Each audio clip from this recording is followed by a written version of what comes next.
guys, good day. This is Joey TV channel. Please subscribe and click the notification bell para ma-notify kayo sa susunod na video. Thank you. Guys, ang pag-uusapan natin ngayon is about business. Diba? Diba, karamihan ng tao pag pumasok yung salitang business ay para sa mga mayayaman lang. Yeah? Ngayon, ipapaliwanag ko sa inyo or ikwento ko sa inyo kung paano or gaano kahalaga ang business sa tao. Yeah? Siyempre, bawat tao naman may pangarap, pero yun nga, hindi naman nakukuha sa sweldo para makuha yung pangarap natin. Ngayon, ang isang way natin para makuha yung pangarap natin is negosyo, di ba? Ang negosyo ay isang paraan para kumita ng pera.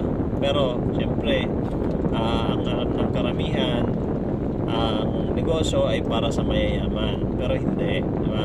May mga ebidensya na sobrang dami ng tao na naging negosyante or maraming negosyo na dating mahirap lang din naman. Pero dahil gusto rin nilang umasenso, kasi nila mabago yung buhay nila, nagnegosyo sila. Kaya ngayon, dahil bilang tayo na wala tayong alam sa negosyo pero gusto nating umasenso, maraming dapat tayong i-consider, di ba? Halimbawa, gusto nating magnegosyo pero wala tayong alam, ang gagawin lang natin is mag-aral tayo. Pangalawa, kung kailangan natin mag-attend ng mga seminars, manood ng mga videos, katulad ni kay Chinkitan, yan, kay RDR, kay MJ Lopez, yan yung mga ilan sa mga pinanonood ko. Tapos may mga foreign videos din na kayang magbigay ng mga kaalaman sa negosyo. Pero yun nga, para makapagkaroon ka ng negosyo, ang isa sa kailangan na instrumento dyan is yung pera, di ba? Paano tayo magne-negosyo kung wala tayong pera? And may mga paraan naman na pwede tayong magnegosyo na kahit wala tayong pera. Pero yun nga, kung empleyado tayo, pwede tayo mag-ipon. Halimbawa, sweldo natin is sabihin na natin na 15,000 a month. Mag-save ka mag-save ka kahit mga 2,000 a month para at least habang nag-iisip ka, habang nag-aaral ka, pinag-aaralan mo kung ano yung negosyong gusto mo, nakakapag-ipon ka na, di ba?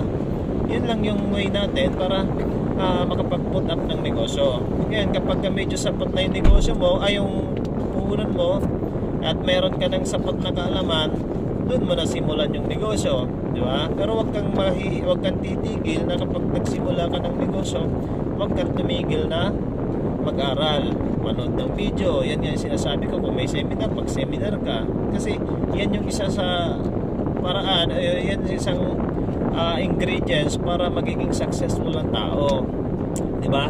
Kung wala ka namang pera, hindi mo kaya mag-ipon. Ngayon, kung may kakayanan ka mag-loan ka. Pero yun nga, pag nag-loan ka, siguraduhin mo lang din na nag-aral ka o pinag-aralan mo yung negosyong pinasok mo.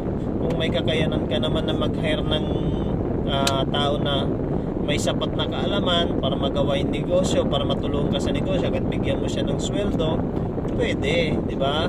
Para at least hindi ka mangangapa. At the same time, habang inaaral mo yung negosyo, mayroon nang nagtuturo sa'yo. Pagka marunong ka na sa negosyo mo, pwede mo nang i-release yung taong yung nagbibigay sa iyo ng mga idea, nagtuturo sa iyo, para at least makapag-grow ka ng gusto.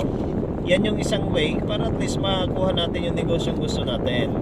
Kaya guys, sa susunod na video, lalawakan pa natin yung mga explanation para mas maganda yung discussion natin about sa negosyo.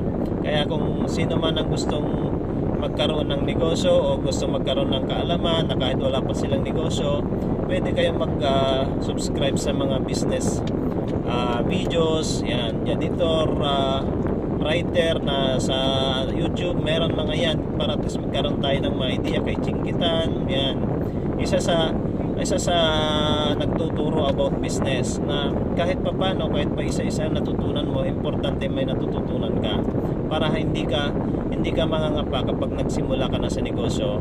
Sige guys, thank you. Don't forget to subscribe Joey TV channel sa YouTube at saka Facebook. Thank you.